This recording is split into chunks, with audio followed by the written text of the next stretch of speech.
Hey, mental workers, welcome back to the podcast. Today, we are continuing our theme of interviewing psychologists who have worked rurally. And today's guest is Julie Waller. She's a registered counselling psychologist who has worked rurally for about 9 years, and now she's returned to the big city. Julie did her master's thesis on psychologists who work rural and remote and their experiences of multiple relationships. So we're really excited to have her on board so that she can share her experiences and help you guys out as well if you're considering working rurally or if you just want to know what it's like to be a rural and remote psychologist. Hello, Julie. Welcome to the podcast. Hi, Bronwyn. Hi, everyone. It's so nice to have you on. And like I said, I'm really excited. Julie has such a vast experience in this area. And the first thing I want to get to, Julie, is where were you located when you were doing most of your rural work and what was the population size? Okay, most of my work was in a small country town in WA, which had about 2,500 people in it. So it was pretty small. And then I also did some time supporting other sort of regional areas sort of from there as well. One was a really tiny little remote town.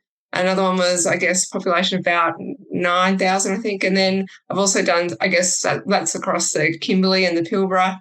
Oh my gosh, that is so small. It's like when you think about the Perth population, it's about 2 million and over.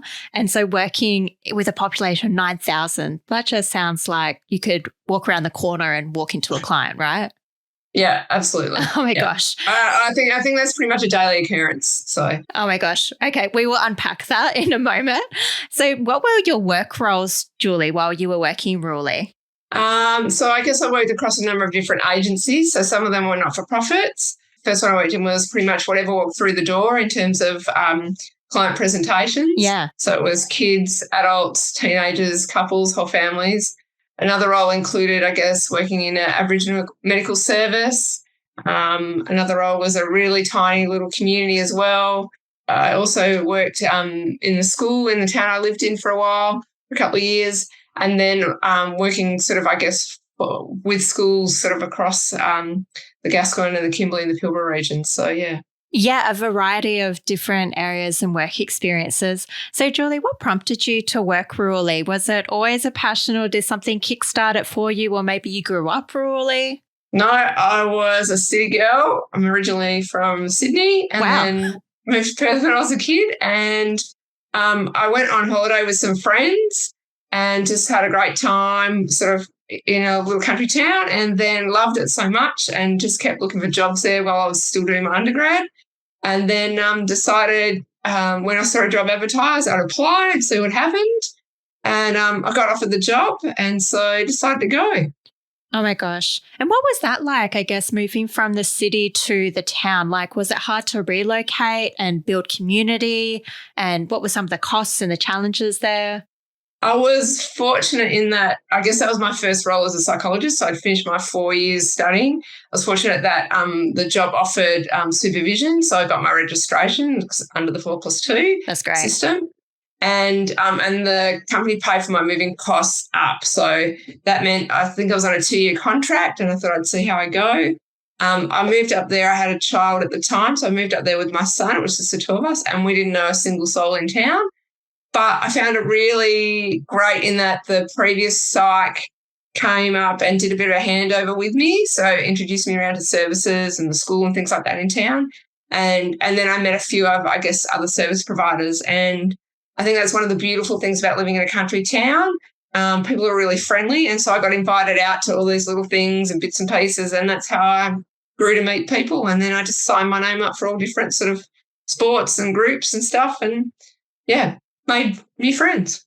Amazing. One thing I'm noticing, I've talked to a few practitioners who have worked rurally, is that you all seem to have, I reckon if you all took a personality test, you'd come up really high on openness to experiences. You just like, yep, okay, I'll do that. Somebody's invited me here. Okay, yep, I'll do that. Does that sound like you? Yeah, probably. I'm a little bit adventurous. So I think that was one of the things that got me my first job. I remember I had my interview it was Geraldton, and I during the day I had a big break before flying back to the city, and I went and hired a bike and rode around the town. And I think that impressed them because they had to ring me to tell me the flight was brought forward. And I think they were impressed that here I was in a town, I've hired a bike and I've gone and done stuff for the day rather than, just sort of going around and do stuff. So, yeah, I think I am a little bit adventurous. So. Yeah, and it sounds like you integrated yourself amongst the community quite easily. Yeah, I think I guess maybe that's part of probably who I am, that I want to get involved. I've always done sort of volunteer work. And so I think when you move to a little town, it's about, I guess, forming those connections. I think it's really hard as a psychologist to find that balance though as well. And as we, I think, go on today and talk about multiple relationships, it's really important to balance that self-care as well, because in a small country town, you do end up seeing your clients all the time. And so you've got to really look after yourself and find that balance. So as much as you want to give and be part of the community, it's also about looking after yourself as well. Absolutely. So, Julie, I'm curious to know, because your first role was working rurally, so maybe you didn't have anything to compare it to working in the city. But now that you've worked in both locations, what do you notice about the differences? I guess there's more of a connection, I think, with the people that you work with. And I think probably in certain services and agencies, you'd probably get that as well. So like if you worked in a school or if you worked in a place where you're regularly seeing the clients coming through, you probably do build up that rapport and relationship. I think in a regional or remote country town, I think there's a greater sense of community and a greater sense of responsibility, I think, in terms of caring for the community. So you're always, I guess, myself, and I connected in with a couple of other service providers we had in the town, a couple of social workers. We used to sort of get together and I guess just keep an eye on things, maintaining confidentiality of our clients. But, if there were things sort of bubbling up, we tried to work together to just make sure we provided that support and I guess we're the hands on the community as such, just holding it and containing it. So, yeah. It really sounds like you were the custodians of the community in a way.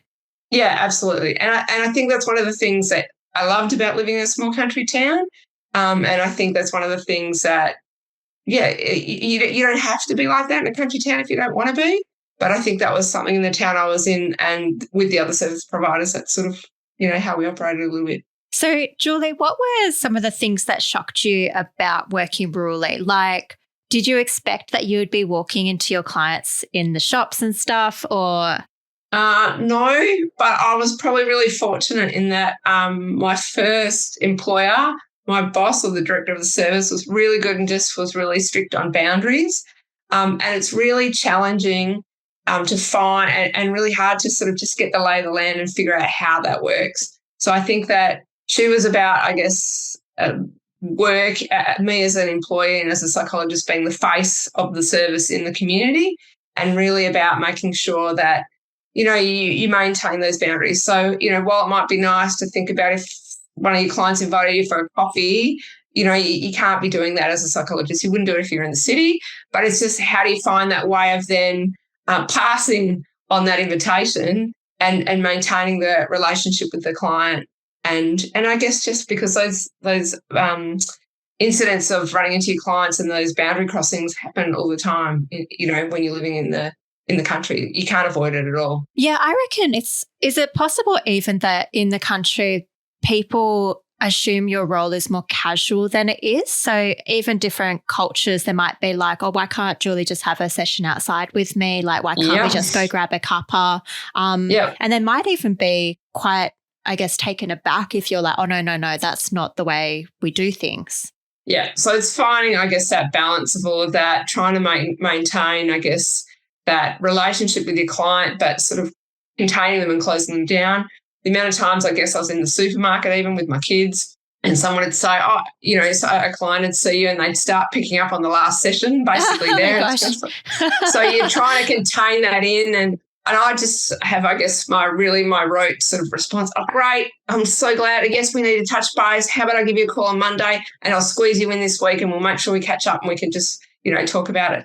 So that way you can sort of contain the client and not get out of there, but just, I guess, if you needed to get out of there, you could get out of there, but just to help the client contain it and help the client with those boundaries.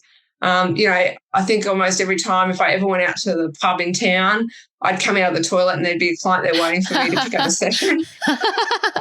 So, or I had clients wanting to buy me a drink, to say thanks and things like that. So I think every time I went to the pub, I always walked around with an empty drink in my, like an empty can in my hand, just so that client, oh, yeah, you can grab the next one, no worries, Oh, my gosh. Just to find ways of finding that balance of how do you manage these things. And the social worker in town, sometimes we'd go out, and because a lot of the referrals I had come through her, sort of we'd have a bit of a clue, she'd know some of the clients. So if I got accosted or she got accosted, we'd sort of have a bit of a sign like, oh, yep, I've just got to go. My friend's waiting for me over there, and we'd sort of get out of it. So, yeah, find ways of managing those boundaries. So have those responses ready is one thing I think that I found really handy. Yeah, it sounds like having those canned, firm but polite responses. Like I could imagine me in the shopping centre, if I didn't have a canned response, I'd be like, mate, I'm just buying my Weet-Bix here. Like, can we do this another time? But it's nicer to have that firm but polite and acknowledge that, okay, thank you so much. Lovely to see you. Okay, I'll book you in on Monday. Yeah. Yeah, that was always my, go-to. No worries, I'll give you a call Monday. I've got to run. Yeah. Oh, my gosh. So, Julie, I'm just curious, was there any other surprises for you when you began working rurally? I guess I found it, working in the country was my first job as a psychologist. So I think it was a really steep learning curve. I think that would apply wherever you work. But I think because I think one of the things I loved about it, and looking back, I'd always encourage new psychs to go rural or remote. I think that one of the best things about it, as scary as it was in the beginning, is I pretty much had to deal with whatever walked through the door. So, some services you might have a particular client base or a particular issue you might be working with.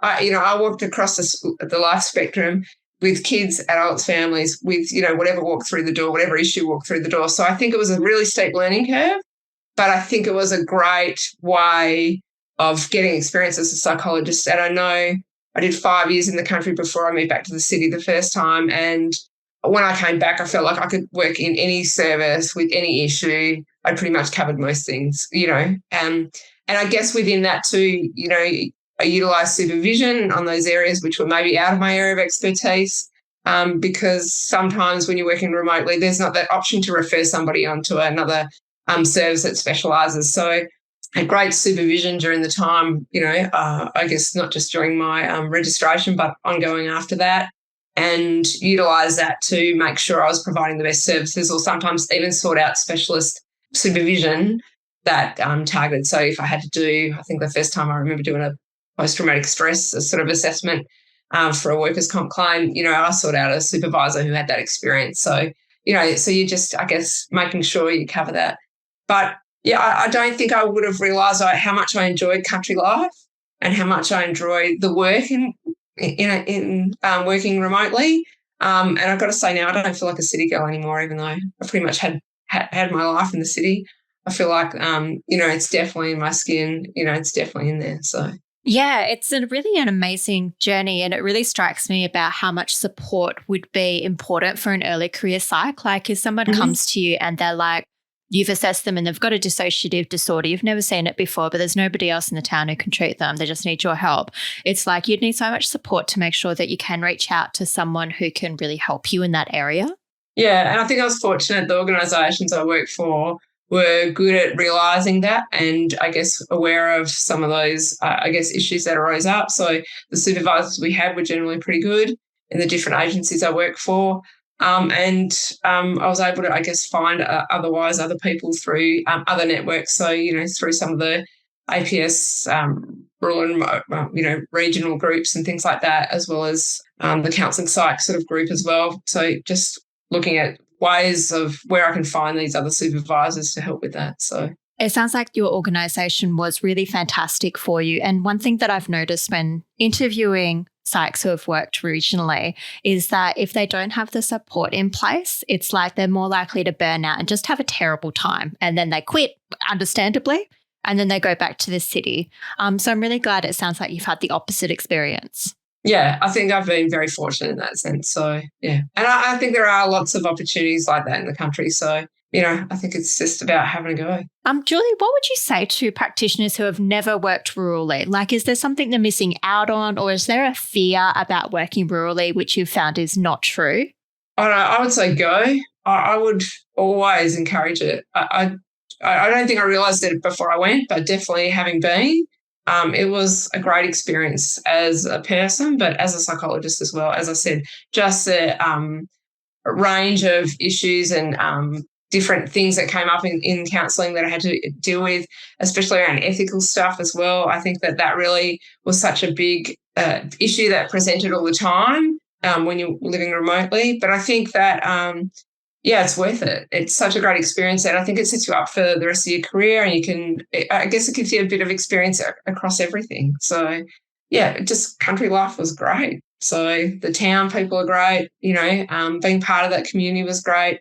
And I think if you manage looking after yourself in terms of that self-care, then you can find that balance to make it work for you. And definitely holidays out of town, regularly. Yeah.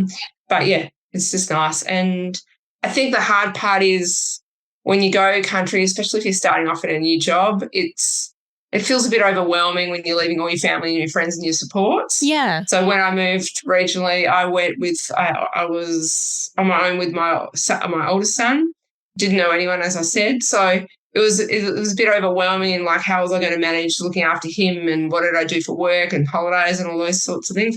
But I met some fabulous people, and over that time they helped me out on the school holidays and things like that. And I talk about people in the community as being my that town family. So, I've got a family in that town, and they're the people who've helped me out with my kids, or they're the people that I can take my psychology hat off and sit down and have a drink with and relax, and or share even my personal stuff with.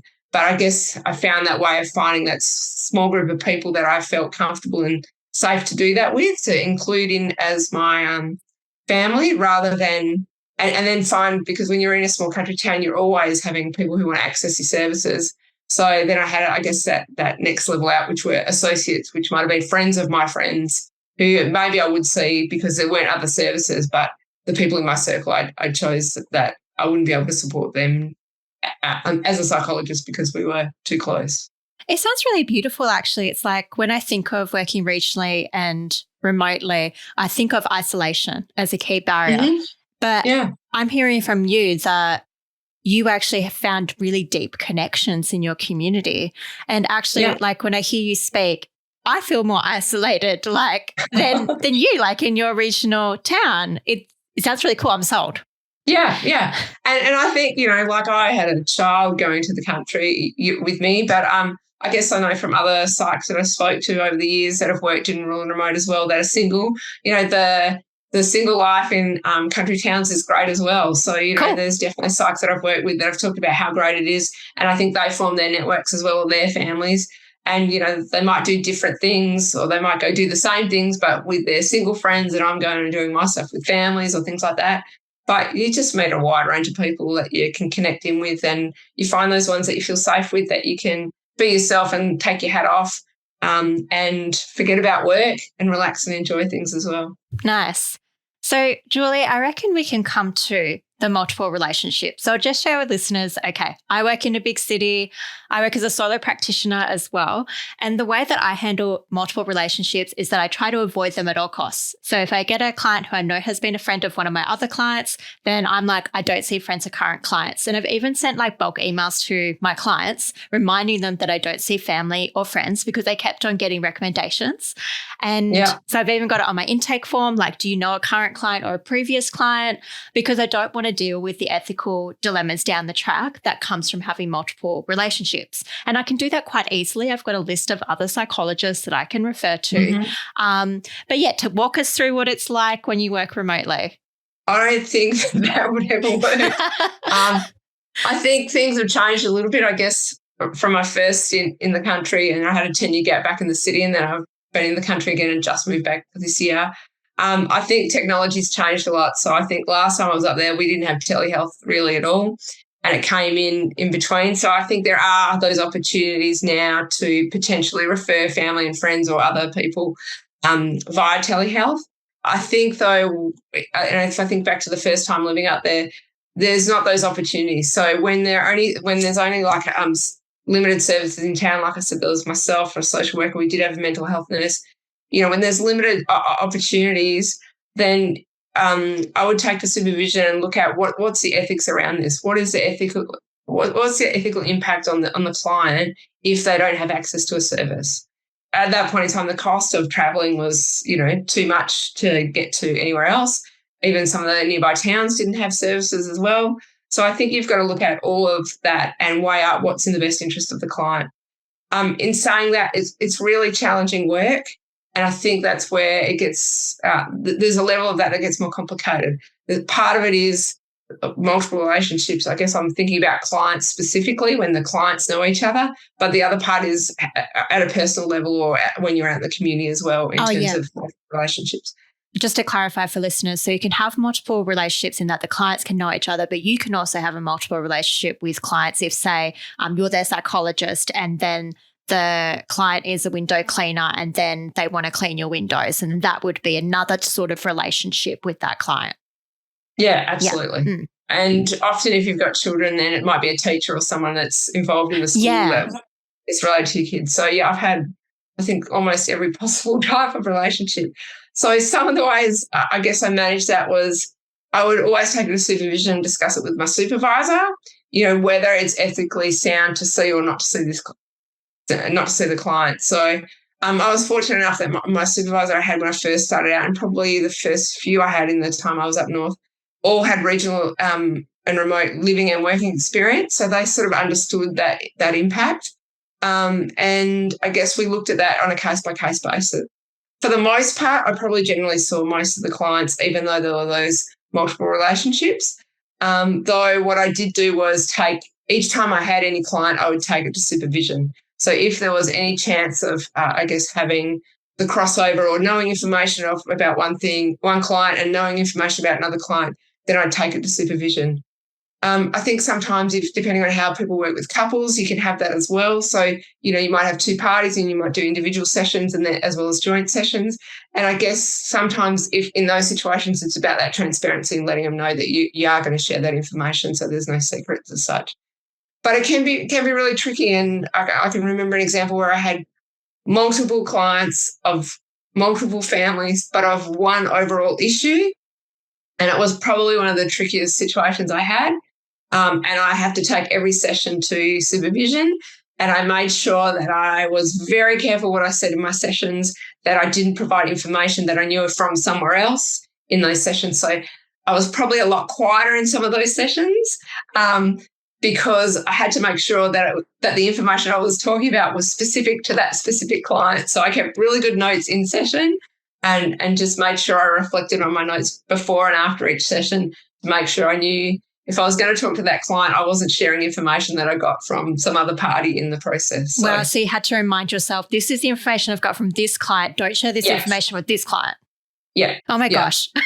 So, it was really tricky and complicated, but I was, I used supervision really well for that. My supervisor was great for that. And I think that you need to do that to manage those situations if they come up. Ideally, you're going to go through that, decision-making process before, when you're deciding whether or not it's ethical to see the clients. But, it was complex to say the least. So. Yeah, can I ask you about that, Julie? So when you say the ethical decision-making process, I imagine as an early career psych, that could be quite lengthy, deciding what you're going to do with a client, what's in their best interest. Is it faster now for you? Do you have a few shortcuts or does it still take as long? I think it's probably all there. And it probably wasn't until I did my supervisor training, so I'm a board-approved supervisor, and then that I probably was really presented with the models around that. And I went, this is exactly what I do. So it was nice to sort of see it all written up. But I can't think of the names of the models that there are. But there are a few good models that do go through decision-making process. And there's one that's a great one as well that's a reflective process as well. And I find that I use those naturally all the time. And I probably go through those, but I think the important part is to still go through it with someone else. I think sometimes, and probably even more so when we live in a rural and remote town, like I said, when there's that feeling of responsibility or that custodianship, as you said, Bron, when that's there, I think it's easy to want to meet the client's needs, but that might not be in the client's best interests, if that makes sense. Yeah, it does. I think, as always, and whenever I've supervised, I say consult, consult, consult, and that's probably one of the best tips I've ever learned is consult, consult, consult. But I think that in that process, you need somebody else who's not in the situation to to be able to just go through it with you and make sure that your own personal bias isn't coming in, especially when we feel like we're the custodians and we feel like we've got to look after our community. You want to make sure that you're doing the right thing by everyone and not, I guess, your own personal bias doesn't come in there in that sense. Oh my gosh, that's so true. It's like, even as we're talking, I didn't even consider, like, of course we don't want to treat clients differently to each other, but there might be personal biases that you have that you're drawn into acting in particular ways with some people that you don't for other people. And because it's a small community, they might tell that person. And then it's like, why is Julie doing that for me and not for you? Yeah. Yeah. And there's all other aspects to it too. Like even thinking about what happens if one client finds out that you're seeing them? Yeah. And if you're seeing multiple relationships, how's that going to go down? What's that going to mean? Is it going to damage the relationship? What's the long-term impact for the client? What's the long-term impact for the profession? All those sorts of things. So, it's all part of that, I guess, decision-making process that we go through to make sure we've, cross-checked everything, and then you consult about it. Double cross-check it all again. Yeah, so. I feel my heart rate increase just thinking about it. Oh my gosh, it's not that bad. I think it does, as you said. It becomes almost automatic for me now. The checklist is just tick tick tick. Oh yeah, hang on, that's a red flag. I'll just consult about that one. So and generally, there's something in there that you either really want to do it, and you're like, yeah, okay, that even that in itself is something sometimes. So. Yeah. Hey, how do you manage self-disclosure? It's really tricky in a small country. Because they would see you. Like, let's say you're playing tennis on the weekend. It's like they would see you. Look, I feel that, when I'm out, particularly probably more impacts for me as a parent. Yeah. So, I've been sitting on the floor in the supermarket with my, I think, 4 or 5-year-old at the time, while they're having a meltdown in the middle of the supermarket, while everyone's walking around. I think that was my first week in the town. The second time I went back. Yeah, I'm just going, great, here I am, the new town psychologist, and my kid's having a meltdown in the middle of the floor. I think it was later that same week, I had my kid in the football hold under the armpit because my child definitely needed some food, and I'm like, there's no point stopping for the meltdown. We need to get home, get food, get dinner, get fed, and then things would be better. Yeah. So, I guess try and be true to myself and how I'd respond. I think I had one of my clients, I went camping one time, and I think I had 9 clients camping at the same campground. Oh my gosh. And yeah. So I think one of my kids refused to put their sunscreen on. So, I gave him a few warnings, and on the second day we were out camping, I said, basically, you do it straight away or I'll be doing it for you. So my child and I had a nice wrestle in the sand. I think they looked like a lamington by the end of it. But I think I had one of my clients feedback. It was great to see that. It was great to see, you doing what needs to be done, So you just try and model and be who you are. I think the hard part is if you want to socialise and have a drink, I probably was more refrained from drinking in public. I'd probably have a couple, but I would never, not that I was a big drinker, but never have a few too many or feel completely relaxed.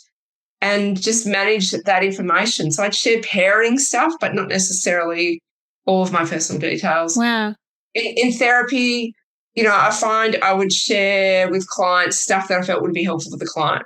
So if I had some sort of similar experience, I'd share that part of it, but without the rest of it. Or talk about how, when I'm downtown, this is what I think about. So do you think everyone else is thinking about that? This is your thoughts about what people might think when they're downtown. This is my thoughts. Where do you think most people would be?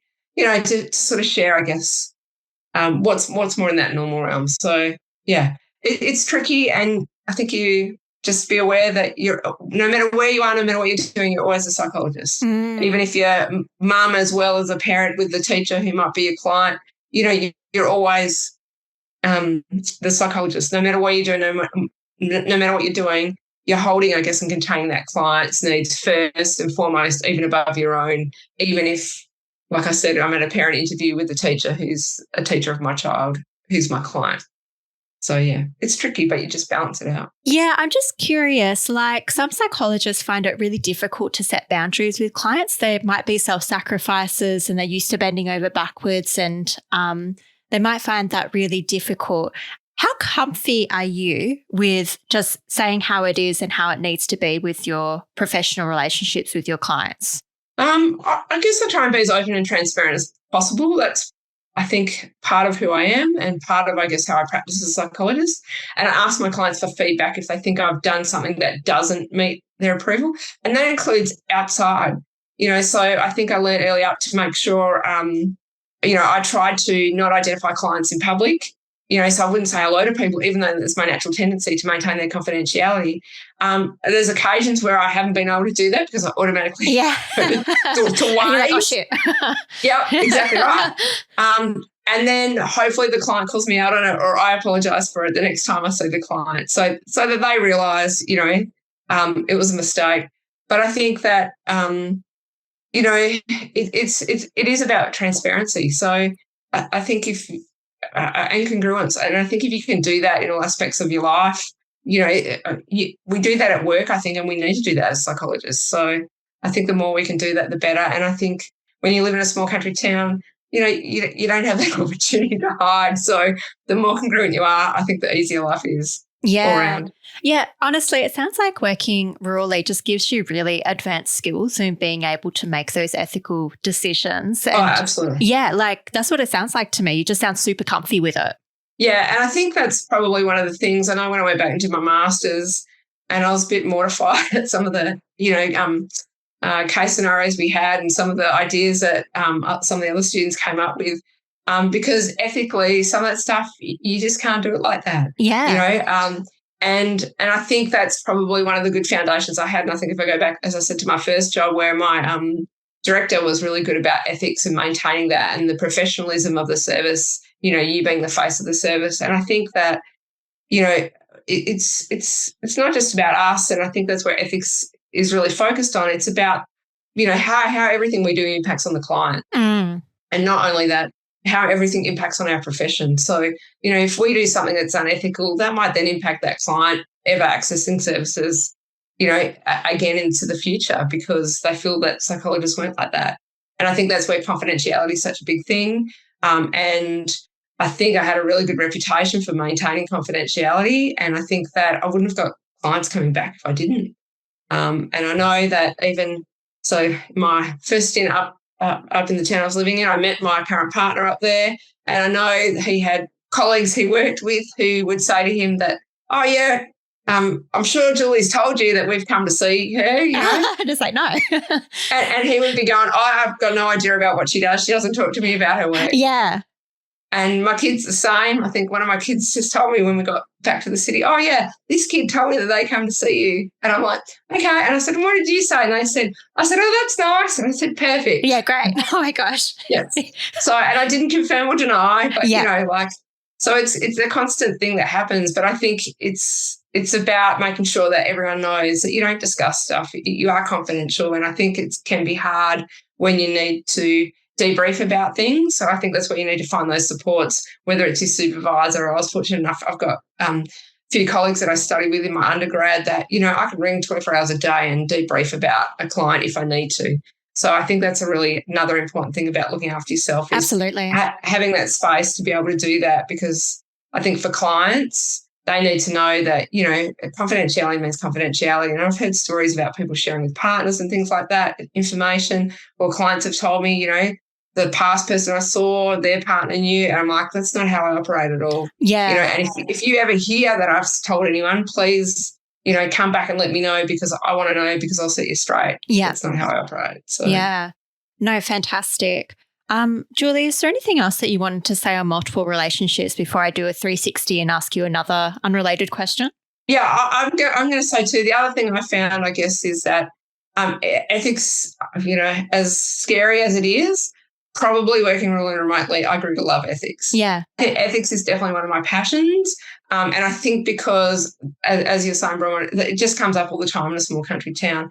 And you just find ways of managing that as much as you can. So for any work I ever had to get done on my car, house, whatever, I sent my other half to ring whoever, because sometimes the only client that was available, the only contractor that was available was a client. So at least he could deal with it. I didn't have to worry about it. I had sometimes clients otherwise would offer me disclaimer of how do I accept the service and not take a discount, So thank goodness once I met him, he could do all of that for me and balance all of that. But I think the other part that I was going to say was, I think, and I touched on it a bit, was the multiple clients. Yeah. So when you've got multiple people from multiple relationships and the crossover that goes on, or things you hear out in the community as well about certain things. So I think it's about trying to find a way of using supervision to manage that, and looking after yourself in that process, because I think those complex multiple relationships or multi-clients of the same issue, they are really complex to maintain that confidentiality. And I think when you live in a small country town, on top of that is when you're out and about, and if you're hanging out with your friends, and sometimes issues are talked about, like certain people or things that might be going on in town are talked about, always maintaining that professionalism and not, just choosing not to engage in that conversation. Because, I'll always get asked, well, what do you think about that? That person, this is going on. And I'm just like, I don't know him. I haven't heard about him. So I don't know. Yeah, I guess that seems a bit weird, and I'm sure some of my close friends caught on to stuff at times, but I just tried to make that standard across any conversation when I ever got asked. So, just not engaging in gossip, not engaging in anything that, if that person ends up coming to see you, which, always happens, you just maintain that professionalism at all times when you're out in the community. Yeah, amazing. Yeah, so it's tricky. Oh, gosh, that would be so tricky. And it's just like you're the keeper of the secrets, essentially. Yeah, essentially for a lot of the town. So, sometimes my kids would come home and, did you hear that this happened? I'm like, oh, no, I haven't heard about that at all. I can neither confirm nor deny. Because I know. Yeah. So, it's just, I think that's part of the privilege of working as a psychologist is, sharing, I guess, with clients in their difficult times, and as well as knowing that there's a safe place for them to come, especially when you live in a small country town, because most people don't have family and friends. Most clients don't have anyone they feel safe to talk to. Yeah. And they need to know that there's a space where it is that safe sanctity, where they can talk about whatever they want and it's not going to be shared. Yeah, so I can really hear in how all aspects of your work you really try and maintain that sanctity of the safe space for clients. It's really amazing. Yeah, thanks. Yeah, no, it's great. Yeah. It's a real privilege, as I said. Yeah, absolutely. So, Julie, last thing that I wanted to ask you about was, it's pretty much recognised that there are way too few psychologists who work rurally, and there are far too many clients with too few psychologists. In your opinion, what's needed to get more psychologists working rurally? I definitely think programs like this are great in terms of highlighting how great it is to live in the country. Yeah. As I said, not only the lifestyle and living in rural and remotely, but, the work is just so rewarding. And I think when you're starting out, as scary as it is in any job as a psychologist, it's even probably a little bit scarier doing it on your own out rural and remotely. But I think the breadth of experience that you get is great, and I think it's a great foundation for setting out for life. So I definitely think there needs to be more incentives from employers, which includes things like getting your supervision paid for. Yeah. Most, if you work for government, and even lots of the non-government positions, will give you transfers for moving as well as an airfare, usually, depending on where you live. If you're above the 26 parallel, you get an airfare back to Perth once a year with most not-for-profits and government jobs. So there are some extra incentives and rewards. I think one of the other things too is about setting up, probably what I saw during COVID is how challenging it was for new grads probably in regional and remote areas, and how they really needed to have some extra support. So maybe putting teams or, a couple of new grads in a town or in a community together, so that way they've got that support. That's a great idea. Yeah, and I think sometimes even, other different agencies as well, like teachers or police or, nurses or things like that, even using that as a way of grouping together new grads to provide that support across the board. I think too, it'd be great if, even some, I guess, just some tips about living remotely and how to get involved in things like that. And just managing self-care is the other one probably that's good, because I think, while you said before, Bronwyn, it feels like that would be really isolating. It definitely doesn't have to be. And I guess what I've seen for most rural and remote psychs is that it's not. So I think just broadening that understanding for psychs that it isn't like that in the country. And I think in terms of numbers, look, I don't know. Personally, I guess I was disappointed in terms of we've switched across to not having the 4+2 registration anymore, which I was fortunate to go through on. Yeah. And I just feel like that's done a disservice to clients in general in that, often it is really hard to get psychs in rural and remote areas. And for clients, it's hard if they don't have services. So I think if there were more opportunities, like when we've got all these grads coming through with a 4-year degree and then not being able to get a psych job unless they go on to do their 5+1 now, I think that really restricts the number of psychs that we can be providing, and especially when, particularly for rural and remote people where suicide risks are greater, most other mental health issues are greater, we really need those services and people to go out to those areas and support it. Absolutely. I really feel like that's a huge downside of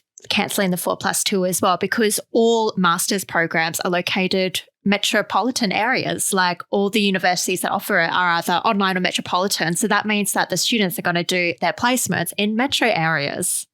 Yeah. And look, and I think that's a tricky part too. If you can get that opportunity in the country to do it, that would be great. I think I tried in one of the places I work with to get a grad to come up and do their placement. Unfortunately, I was only part-time, so they wouldn't go for it. Oh. Yeah, I know. But I think that there are a couple that do probably specialise a little bit more in rural and remote stuff. I want to say Monash used to do a master's course that did. I don't know if that's still the case.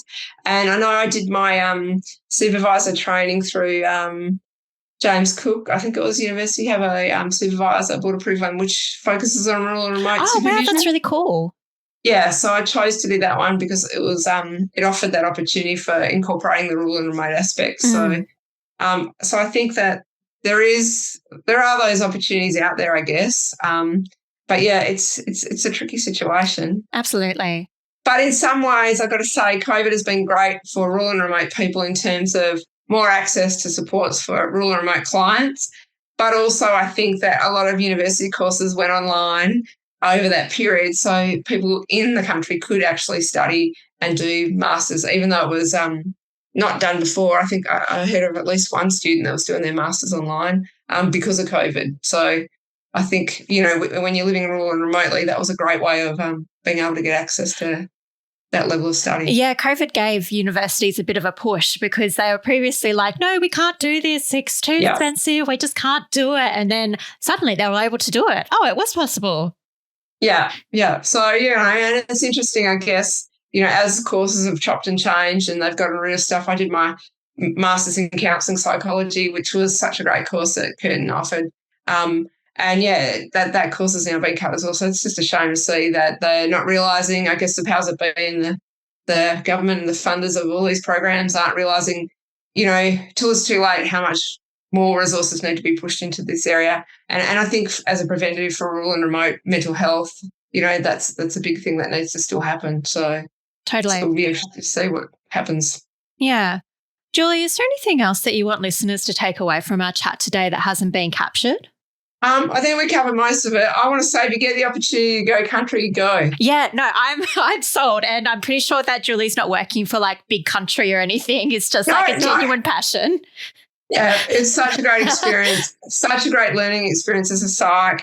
And the other thing I want to say is, make sure you, in anything, but I think particularly when you live in a small country town, that self-care is so important, I was fortunate enough to live in a beautiful place where I could go camping, and that's part of what I love to do for self-care. I've got friends that can't stand camping, but whatever floats your boat. But I use that natural environment as my way of self-regulating and looking after myself in terms of self-care. So, I can't say often enough how important self-care is. Yeah, absolutely. And particularly even more so when you're working rural and remotely. Yeah, so it's like find whatever floats your boat and then do that thing. Yeah, absolutely. Yeah, absolutely. No, that's fantastic. Yeah, I feel very inspired. I have been having this idea for the past few years that I want to go work in Albany, which is like 4 hours down south of Perth. And I know there's a big need for psychologists down there. And one of the things that strikes me in talking to you regional psychs is somebody has shared with me in the past, it's like how grateful people are in regional areas for psychologists. Is that something that you've seen as well? Yeah, absolutely. And I think that, and that's where I come back to, I guess, being congruent. The more down to earth you are as well, the more that you are yourself, the more that you integrate into the community. All of it, just to have any service people are grateful for. But if they see that you are part of the community, they really love to see that, because they see you're invested in the community as well, and that's what they want, even if you're only there for a short time. So, no, awesome. Thank you so much, Julie, for coming on the podcast. I really appreciate your insights, experiences and expertise. It's pretty obvious your passion for rural and remote, and I'm so glad we have a psychologist and border-proof supervisor who can really guide us in this area. Yeah, thanks, Bronwyn. It was great. And as you said, I love talking about it. So if anyone has any questions, I'm happy to reach out and, have a chat if you're thinking about it and a bit unsure. Yeah, I'll put your details in the show notes. Do you want to just tell us if you've got any spots for supervision or what your website is? I'm currently working at Green Road Psychology in Hillary's in the city. I'm still focusing on supporting rural and remote country clients. If anyone wants to, reach out for supervision, I've got vacancies available at the moment. So, and if anybody wants to reach out to be like, hey, I'm thinking of going rurally, can they get in touch? Yeah, absolutely. Any questions, or if you've got an ethical dilemma and you get stuck and you want to reach out for some, even a one-off, don't hesitate. No worries. Well, listeners, I'll put the links in the show notes so you can get in touch with Julie. I'll probably put an email in there as well. Yeah, that'll be great. Yeah. Again, thank you so much, Julie. And thank you, listeners, for listening. Take care and catch you next time. Bye.